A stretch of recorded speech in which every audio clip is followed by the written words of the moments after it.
As in, here's Marty Morrissey. The beautiful mountains of Mourne and the picturesque seaside resort of Newcastle, County Down provided the perfect backdrop for the 2010 GAA Congress. As anticipated, today was the day the GPA were welcomed officially into the GAA family. Two former presidents supported the motion, while Tyrone, through Mark Conway, opposed. If you're a GAA member, you're a GAA member, and if you're a GAA member, you're within the family. The language that's been used now is the GPA is an independent body within the GAA. Can somebody explain to me what that means? Because I can't get my head around it. It's gobbledygook, it's just contradictory. When the vote was taken, a clear two-thirds majority was in favour of the GPA motion. I'm extremely pleased, Marty. I think we made a very positive decision for the ongoing development of our association today. It eliminates the them and us factor between players and administrators, and I believe it sets us in a very positive direction for the future of the association. It's been 11 years since the GPA was first established, but I think during the course of that time we've been able to demonstrate our bona fides and prove to people that what we're about is important and player welfare is important for the association itself.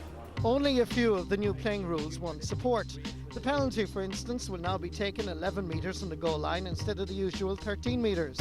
All kick-outs will now be taken from the 13-metre line, while the hand pass or fisted pass must have a definite striking action. There's a certain disappointment attached to them all not being enacted, but the fact that somewhere is a major benefit and major progress in my book. The Interprovincial Series has been suspended for a year, but some are hoping it's not the final goodbye to the historic competition.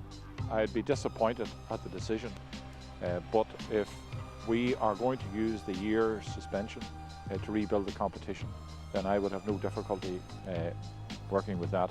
However, I would be concerned that we're taking an interim step to getting rid of the Interprovincial Championship, and I think that would be a disaster. It is quite clear that Croke Park officials are greatly concerned about the possible tragedy that may well occur at the end of an All-Ireland football or hurling final.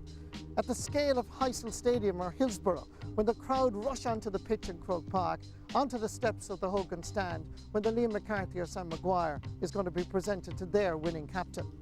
We're trying to get our members to understand the dangers of pitch invasions and the dangers of crowds moving out of control in a match situation, because there is unfortunate and tragic evidence that when that happens, you can end up and will end up with fatalities, and that's what we want to avoid. The next step is to take our information campaign around the counties and to get the buy-in from the leaders of the association throughout the country. We hope that that will be sufficient. If it's not, we would have to move, for instance, to erecting barriers in the stadia, and if that doesn't work, we may have to consider going to government and asking for legislation, as there is in other countries and as is pending in Northern Ireland.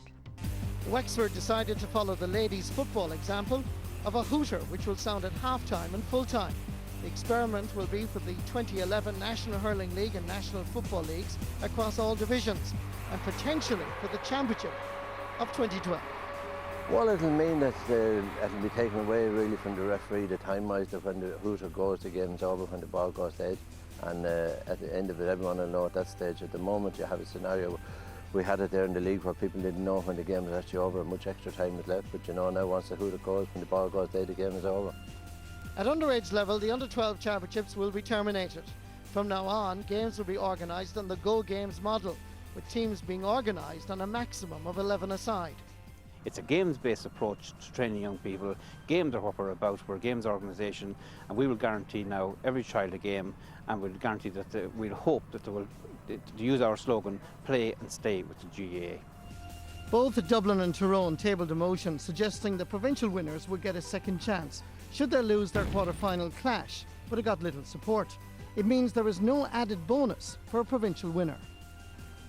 Well, the GAA is a very conservative body, and I suppose a lot of counties there today wouldn't see themselves as provincial winners, and you could count the provincial winners on your hands, you know, so that's where the numbers come in.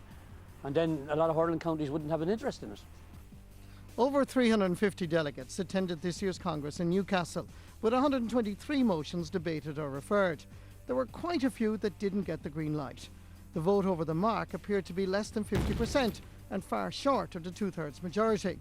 Video referees a la rugby didn't really get into the picture at all and was easily rejected. The Longford motion put forward by former intercounty referee John Bannon's club Legan Sarsfields of eliminating referees from the post-match reviewing process got an airing but got little or no support. So Congress 2010 is over. The focus will now switch from the meeting rooms to the playing fields of Ireland as championship time looms large on the horizon. Just this is one interesting point of the 15 motions relating to the playing rules. 10 of those motions were actually passed, so that's a fairly good strike rate on that particular one. Tomás Mackay, from your point of view, what struck you about it all? Well, I've never been a Congress, Michael, and just kind of going through what Marty went, a lot of it was football related, you know, and I just wonder at Congress this weekend, was there any discussion on our National League structure and the way it's finished with the games today, certainly, you know, and we know in the finalists 2 weeks ago, and again the timing of the league finals, you know, I mean, we're talking about inclusion of the GP and the players, and we understand about the Munster Rugby being on the same day of the league finals, but like you've one final, Division 2 final at 5 o'clock and you've another one at 7 o'clock. Neither of the teams are going to actually see the Munster match because they will either be in transit to the match or they will actually be in team preparation for the game as well, you know. So I just can't understand why Saturday as an alternative date or maybe a Monday, and communication between two panels or the four panels would have had to take in place. Okay, Declan? Yeah, I think it's long overdue that the GPA has got a recognised voice, because there are, while it's improved an awful lot, there still are a lot of issues out there, players not getting exactly what they're due.